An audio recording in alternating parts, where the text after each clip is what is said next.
Sekarang saya jawab pertanyaan. Kemarin pernah ngisi acara di Mandala. Ustadz kemarin ngisi acara di Mandala. Minta doa agar dapat keturunan Pak Ustadz. La tuqra'u fi amrin asirin. Kalau surat ini dibacakan pada perkara yang sulit, sulit nikah, sulit anak, sulit rezeki, illa yassarahullah, maka Allah memudahkan. Baca surat Yasin. Begitu dalam tafsir Ibnu Katsir. Ibu, bapak yang menikah belum punya anak, baca surat Yasin. Yasin wal Qur'anil Hakim, innaka laminal mursalin. Selesai itu baru baca, ya Allah, berkat bacaan surat Yasin ini mudahkanlah. Tapi ada pula anak muda ini datang ke saya, Pak Ustaz Somad, udah 40 tahun saya belum punya anak. Kenapa gitu? Belum nikah. Nikahlah. Baca surat Yasin juga. Dulu waktu Ustaz pernah mengisi ceramah di Mandala, saya minta doa agar dapat keturunan. Ya, kita doakan. Alhamdulillah Pak Ustaz, setelah itu istri saya positif. Alhamdulillah. Kita yang takut positif itu kalau razia narkoba. Kalau positif hamil, kalau udah nikah, alhamdulillah. Belum nikah, na'udzubillah. Sekali lagi mohon doanya Pak Ustaz. Minta doa sekali lagi agar saya dapat keturunan yang soleh dan soleha. Baca surat Ali Imran ayat 35, 36, 37. Mau tidur malam sama habis subuh.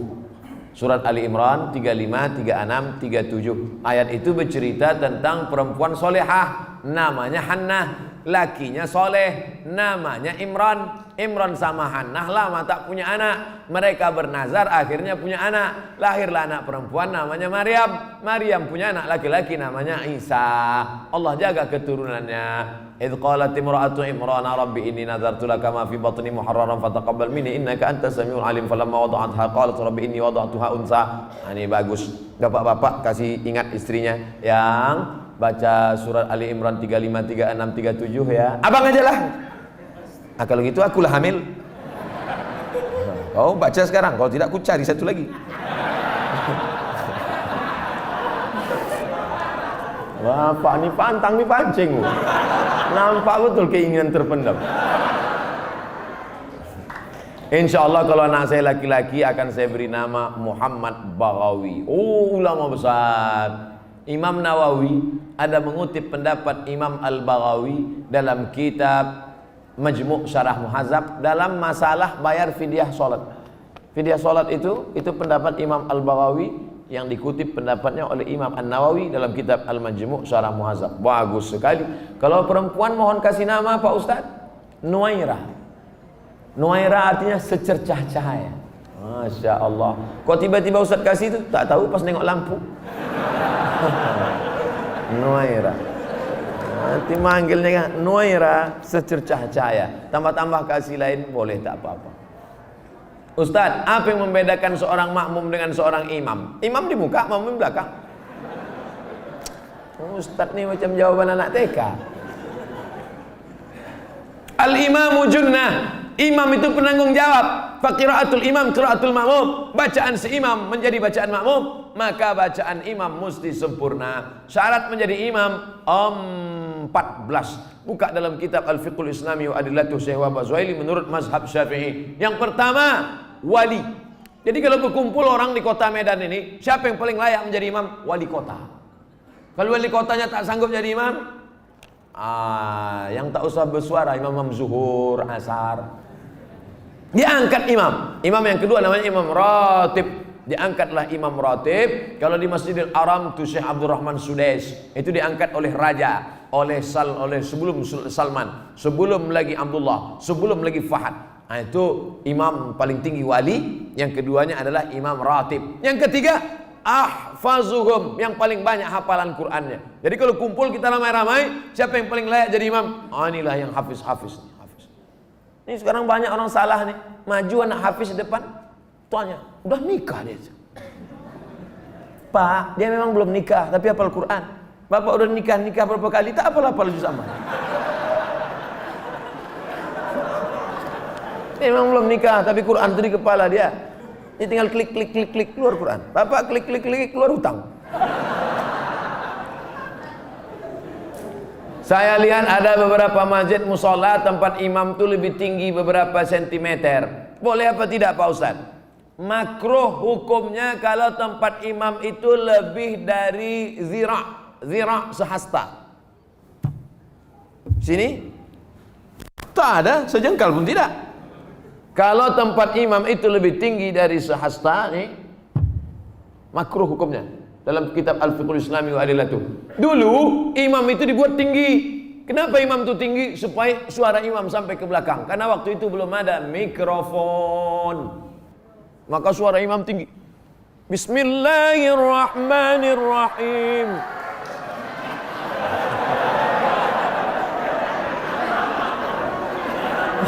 Hore kata makmum. Jadi kalau saya kira tak ada di Medan ini tempat imam lebih dari sehasta, kecuali Idul Adha, Idul Fitri ya. Tapi kalau yang imam-imam ratib di masjid tak sampai. Kalau sekedar dibangunnya segini tak apa-apa, supaya nampak imam. Karena ada juga makmum tuh yang menengok, mana imamnya, mana imamnya. Nah, tak mancing-mancing aja. Kita lanjutkan. Ustadz, saya tinggal di masjid sudah lebih 6 tahun, sejak 2012.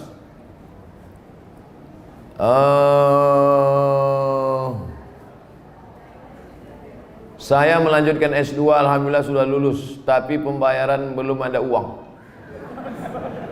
Kalau ada orang dermawan yang ingin membantu, alhamdulillah saya mau bersyukur. Kirimkan ke nomor 0. Ini boleh untuk dibaca karena itu rahasia.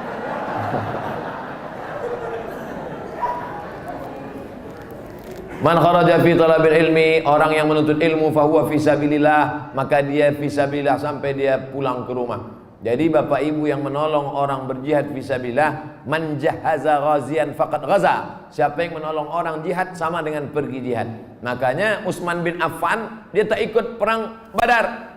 Utsman bin Affan tak ikut perang Badar, tapi namanya tercatat. Kenapa? Karena dia membelikan kuda, membelikan tombak, membelikan anak panah. Jadi yang punya kelebihan rezeki, santuni anak yatim, makin tinggi strata pendidikan.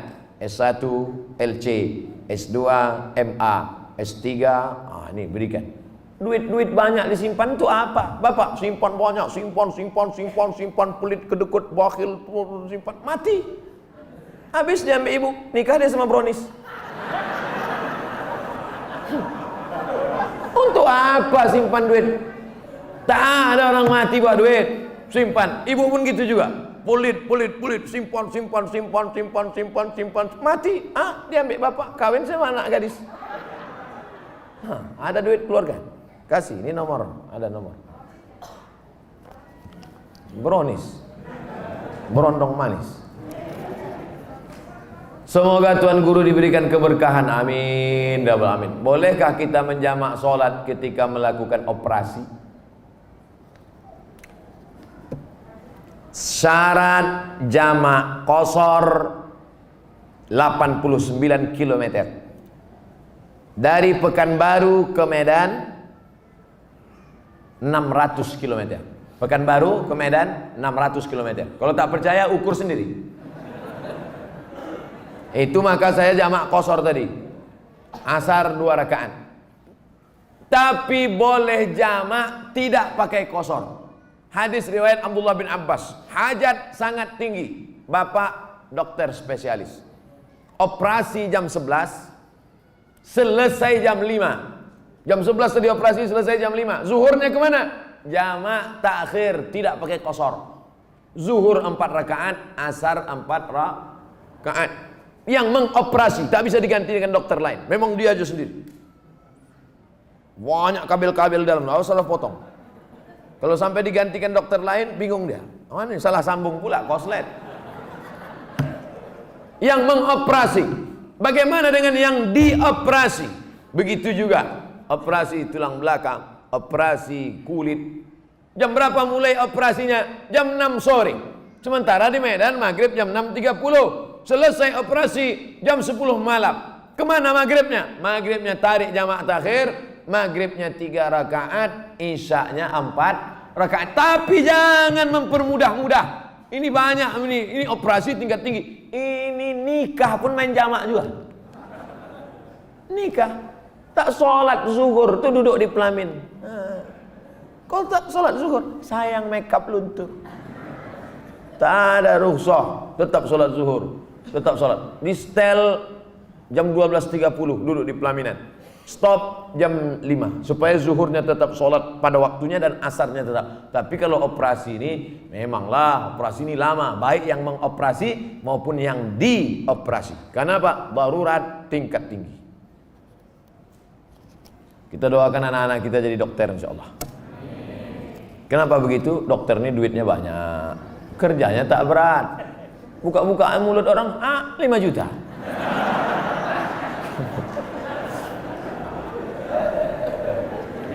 Bagaimana cara menyikapi suami yang meninggalkan istri dan berniat untuk tidak memberi nafkah?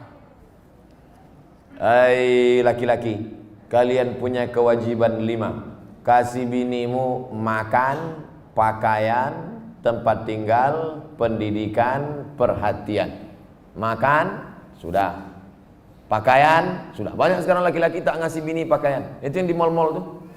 Ada yang kuyak, ada yang tak berjahit, ada yang resleting belum berpasang. Ustaz nengok, tertengok tak sengaja. Saya tak ada niat nengok, tapi pas nengok-nengok lip tu nampak sikit. Pertama kasih dia makan, yang kedua kasih dia pakaian, ketiga kasih dia tempat tinggal yang layak sesuai dengan kemampuan, yang keempat kasih dia pendidikan. Kalian yang mendidik dia, kalau tak sanggup mendidik dia, suruh dia dengar pengajian. Perhatian. Sanjungan, perempuan suka disanjung-sanjung. Gimana abang tengok baju yang ku beli kemarin bang? Belum pernah abang menengok baju macam itu. Padahal berserak-serak simpang limun. Nah, kalau tidak kau berikan ini, maka perempuan ini punya wali. Jangan bodoh-bodohnya anak-anak gadis kita. Anak gadis ibu punya wali 6. Ayah, atuk, abang, adik, pakcik, abang ayah, adik ayah. Maka laki-laki yang tak menunaikan 5 kewajibannya tadi, wali tadi memanggil. Bukan 6-6-nya, salah satu. Jangan 6-6-nya, pucat mati dia. Salah satu aja. Ayah, abang, adik, pakcik. Aku sebagai wali, sini kau. Sini. Kalau kebetulan bapak tentara, polisi, cabut pistol, letakkan situ. Kalau pak, macam-macam, aku tembak kepala kau nanti. Kenapa tak kau kasih dia makan? Kenapa tak kau kasih dia nafkah? Apa ini? Perempuan yang dibodoh-bodohi.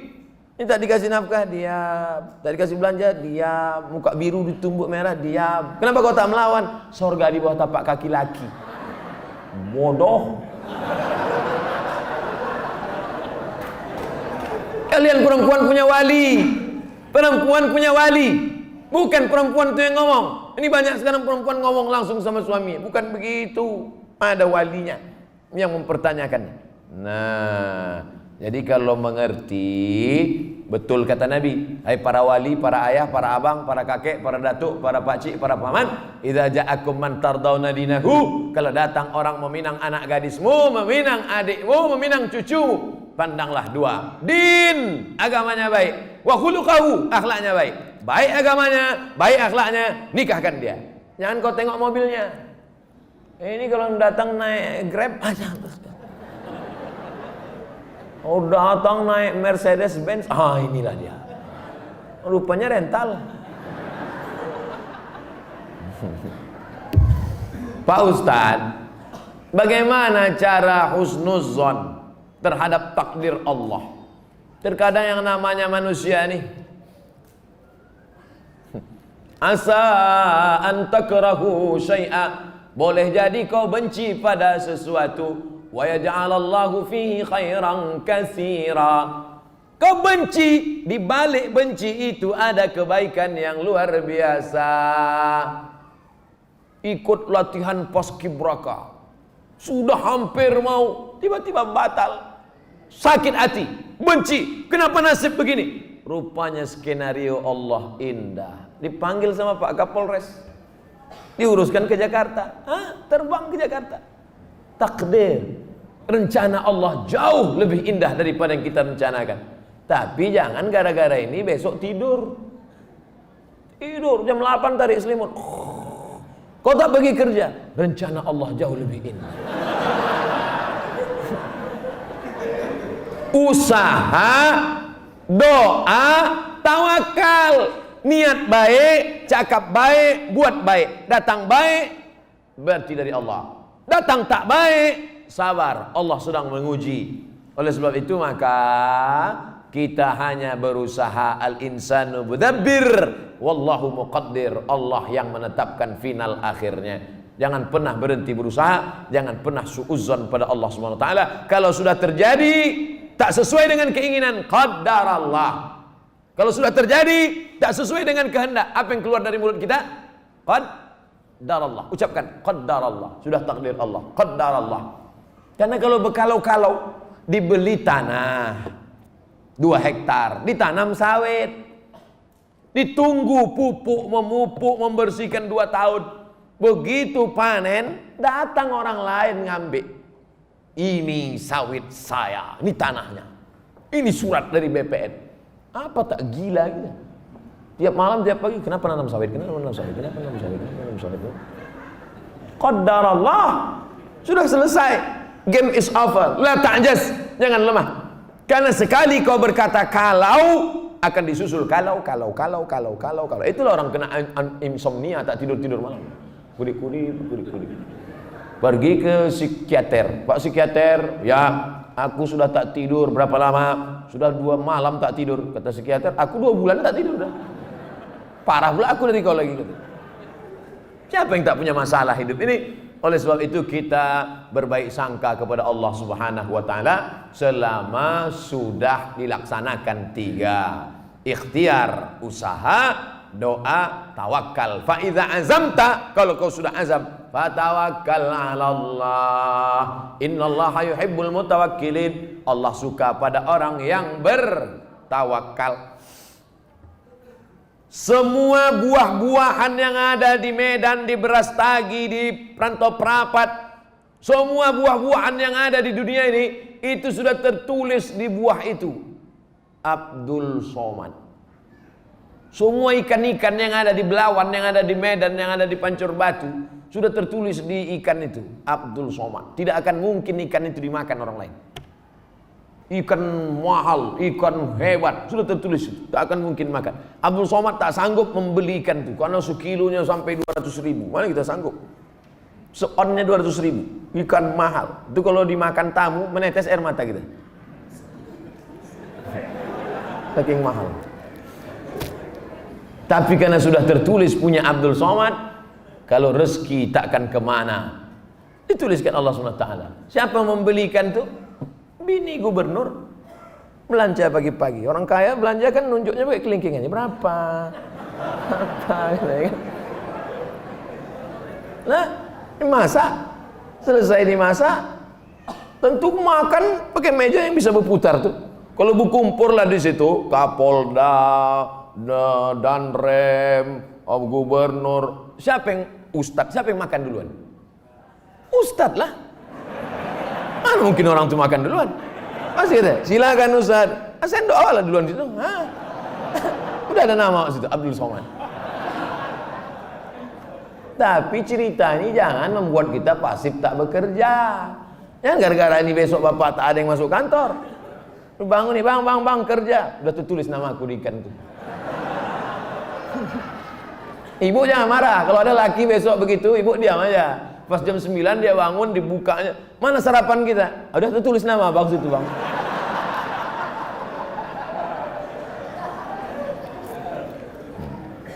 Orang yang pakai akal-akal itu pakai akal juga kita balasnya. Tak main ayat hadis sama dia.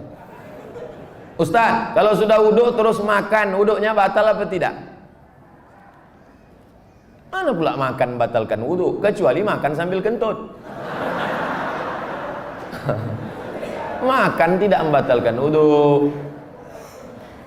Beli buku judulnya Fikih Islam Sulaiman Rasyid. Saya ulang sekali lagi, Fikih Islam Sulaiman Rasyid, bahasa Indonesia. Syekh Sulaiman Rasyid, orang Lampung, tamat dari Al-Azhar Mesir 1935. 10 tahun sebelum Indonesia merdeka dia sudah tamat Al-Azhar Mesir. Jabatan terakhirnya rektor di Lampung, IAIN Lampung. Fikih Islam simple sederhana, supaya tahu mana rukun, mana syarat, mana wajib, mana makruh, mana membatalkan. Setiap rumah mesti punya buku ini. Ini fikih yang simple, murah. Harganya 40.000. Kalau naik saya tak tanggung jawab.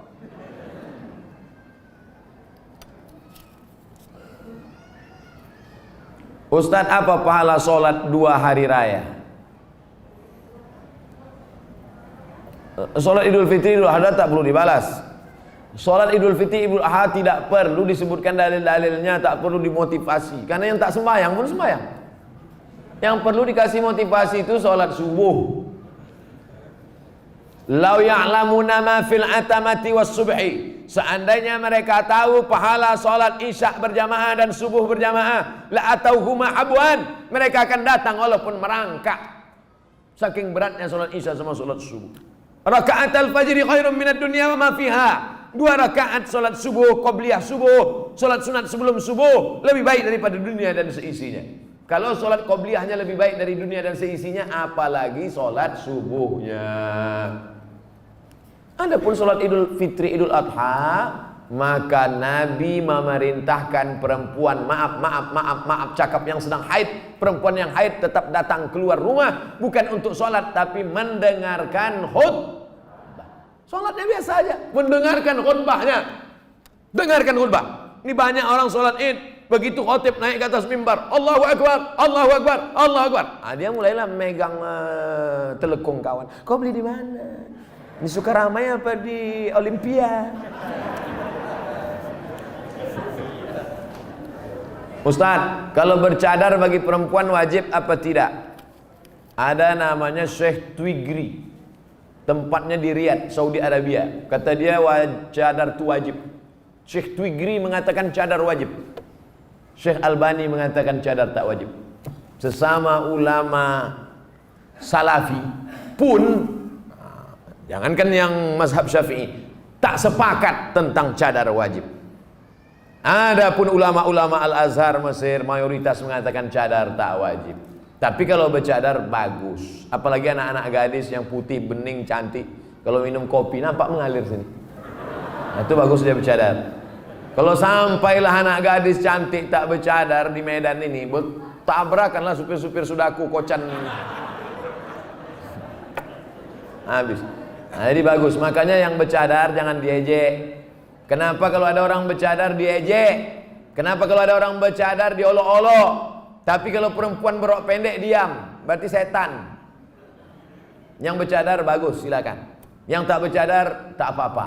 Jangan antara yang bercadar dengan bercadar saling ejek mengejek. Kalau kalian yang bercadar mengejek yang tak bercadar, yang tak bercadar mengejek yang bercadar, yang ketawa yang tak bercelana. Nah, oleh sebab itu mari kita jaga. Selama dia tak keluar dari ahlu sunnah wal jamaah, maka tak boleh saling caci mencaci, maki memaki. Pandangan dari syariat Islam tentang mewujudkan kemerdekaan yang hakiki. Merdeka kita tidak didikte orang lagi. Dulu kita didikte, ditunjuk-tunjuk kiri oleh Belanda dan Jepang. Belanda sudah pulang, Jepang sudah pulang. Hiroshima, Nagasaki dibom oleh Amerika, pontang-panting Jepang balik. Dan kita sekarang sudah merdeka. Masih ada bangsa yang belum merdeka. Palestina masih dijajah Israel, laknatullah alaihim. Uighur masih dijajah. Rohingya masih dijajah. Patani masih dijajah. Septa Melilia masih dijajah. Kita sudah merdeka. Bangsa Indonesia di pembukaan Undang-Undang Dasar atas berkat rahmat Allah yang Maha Kuasa dan keinginan luhur bangsa Indonesia. Dengan ini menyatakan kemerdekaan. Karena penjajahan di atas dunia harus dihapuskan karena tidak sesuai dengan pri kemanusiaan dan pri keadilan. Bebas dari penjajah sudah. tapi kita perlu lebih hebat lagi, bebas mengatur hasil alam kita untuk kita, supaya anak-anak kita tidak lagi memikir ada anak yang bunuh diri karena tidak bayar SPP, malu diejek kawan-kawannya. Padahal mestinya pendidikan gratis, 20% sudah dialokasikan pemerintah. Ada orang yang mesti ngantri hanya untuk mencari pekerjaan sebagai driver transportasi online. Bukan hina pekerjaan ini, halal, baik, tapi tak layak dengan strata pendidikan mereka yang tinggi. Oleh sebab itu maka kita tak boleh merasa puas, tapi bukan ajang untuk caci mencaci, cela mencela. Ini tanggung jawab kita bersama. Mudah-mudahan kita merdeka dari kebodohan, merdeka dari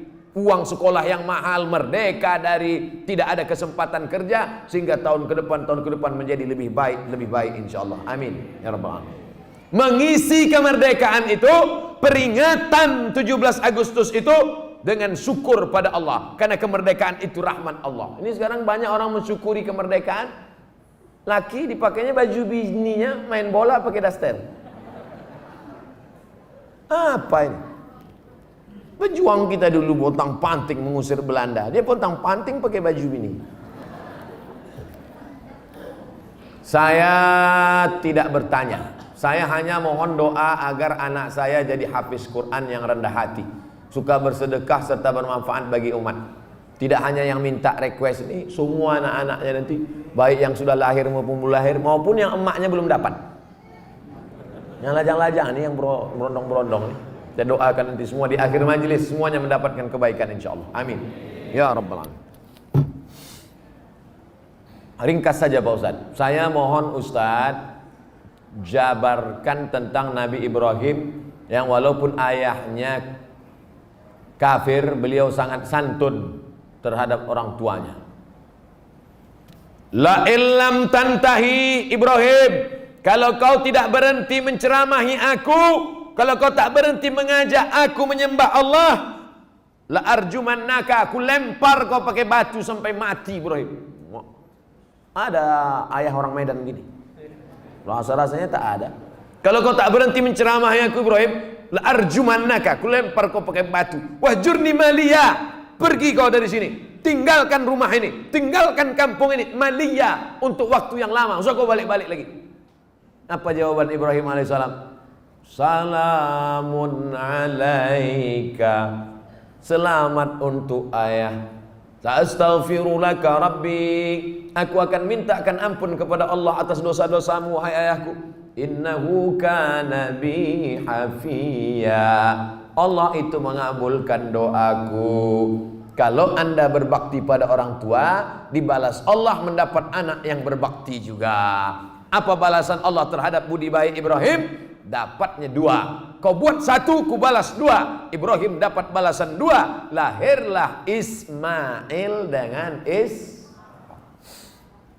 dites Ibrahim, dibawanya pisau. Ya bunayya, wahai anakku, inni ara fil manam, aku tengok dalam mimpiku malam tadi, anni azbahuka, aku menyembelih lehermu. Fanzur madza tara, apa pendapatmu? Bapak kalau mau ngetes anak bapak sesoleh anak Ibrahim, balik dari sini ambil pisau. Ya bunayya, wahai anakku, anni ara fil manam, aku tengok dalam mimpiku malam tadi, anni azbahuka, aku sembelih lehermu. Fanzur madza tara, what is your opinion oh my son? Gilo ya katanya.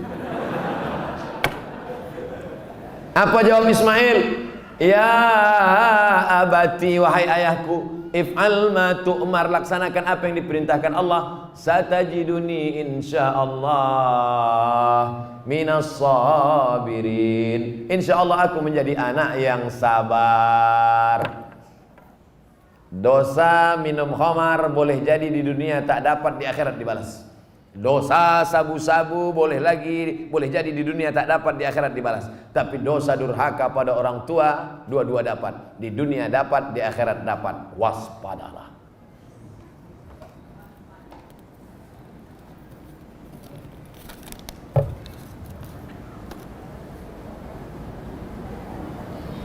Diturunkan Al-Quran di bumi ini untuk memelihara semesta alam. Kenapa tak ada keinginan Ustadz menjadi pemimpin umat di birokrasi? Mancing-mancing.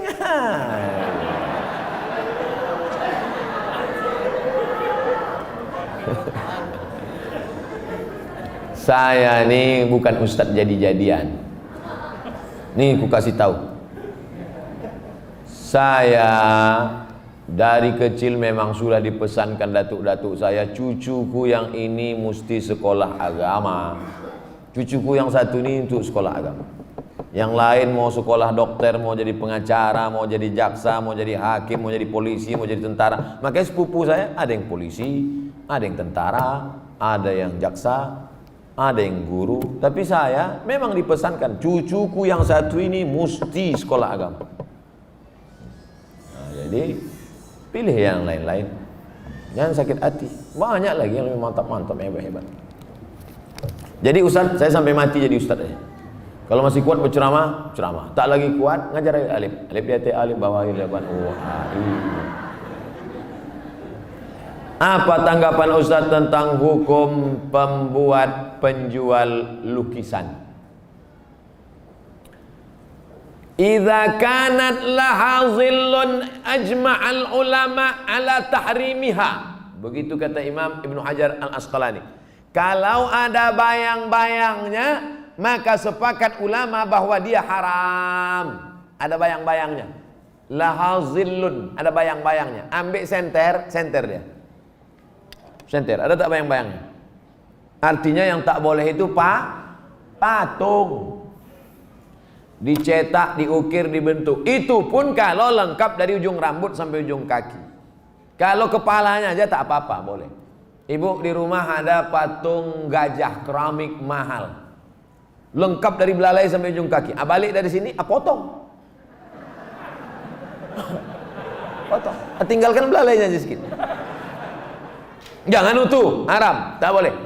Di kamar ada keramik burung merpati sedang bercengkrama. Ada lampu di tengah, utuh dari muncung sampai ekor sampai kaki. Potong. Bang, demi Ustaz Somad kita potong. Tinggalkan sedikit. Jangan utuh, yang utuh tak boleh, haram. Tak masuk malaikat. Malaikat rahmat tak masuk. Apakah setiap muslim bisa menjawab pertanyaan malaikat kubur tentang ketuhanan, kenabian? Jangan dihafal. Ini bukan tes PNS. Ini bukan SNMPTN, seleksi nasional masuk perguruan tinggi negeri. Yusabbitullahu alladhina amanu bil qawli tsabit. Yang dibuat Allah bisa menjawab itu karena istiqamah, berjamaah, beramal soleh. Illalladzina amanu wa amilus sholihat. Jadi jangan dihafal dari sekarang. Man rabbuka? Allah. Man nabiyuka? Muhammad sallallahu. Man imamuka? Kau tak sembahyang ke masjid al-hidayah? Udah ku hafal semua, udah kecil sudah. Udah dapat bocoran soal. Ini bukan ini otak-otak ini. Yusabbitullahu alladhina amanu bil qawli tsabit. Yang bisa menjawab itu diistiqomahkan karena dia istiqomah di sini, istiqomah pula dia di sana. Makanya sebelum salam fil alamina innaka hamidum majid. Cukup.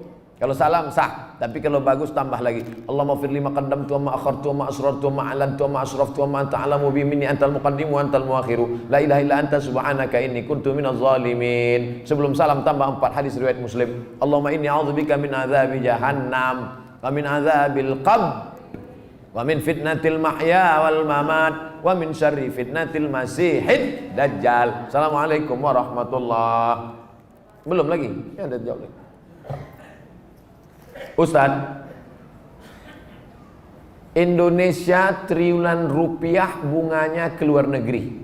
Untungnya untuk biaya pembangunan APBN. Kalau bunga kan haram. Apakah rakyat ikut menanggung haramnya Pak Ustaz? Nggak nyindir saya nih. Saya kan PNS, dapat gaji berarti dari bunga haram. Kita bekerja, maka kita dituntut dari pekerjaan kita itu saja. Kita tak dituntut dari yang lain. Walaupun bapak pegawai APBD, APBN, polisi, tentara, guru, PNS, pekerjaan kita itu halal. Bapak polisi lalu lintas yang mengatur dari pagi sampai petang, bapak yang masalah kriminal mengatur dari pagi sampai petang sampai malam, bapak yang tentara menjaga kedaulatan negara di perbatasan, bapak yang anggota Dewan Legislatif memperjuangkan hak rakyat, parlemen bicara tentang hak rakyat di parlemen, maka pekerjaan itu halal, gajinya halal. Bapak, ibu buka rumah makan nasi lemak, halal apa haram nasi lemak itu? Banyak yang ragu. Nasi lemak halal. Datang orang membeli nasi lemak, saya beli nasi 5 bungkus. Kita tak perlu tanya sama yang pembeli itu, ini duit kau, ini duit dari mana nih? Tengok muka kau macam muka-muka perampok. Tak perlu kita tanya dia dapat duit dari mana, karena yang ditengok bukan kerja dia tapi kerja kita. Kita jual semen, semen itu halal apa haram? Halal, bukan untuk dimakan. Semen itu halal. Kita jual semen, datang orang beli, koruptor mau bangun rumah, saya mau beli semen, maaf, tidak menerima uang koruptor, cari toko yang lain. Kita yang kita jual nih halal. Begitu juga dengan prinsip pekerjaan kita halal. Maka tidak perlu kita cari-cari tahu duit orang pembeli itu dari mana. Nah, ini tentang masalah prinsip pekerjaan. Mudah-mudahan anak cucu kita mendapatkan pekerjaan yang halal sehingga rezekinya berkah, sehingga dia tak masuk neraka gara-gara itu. Amin ya rabbal alamin.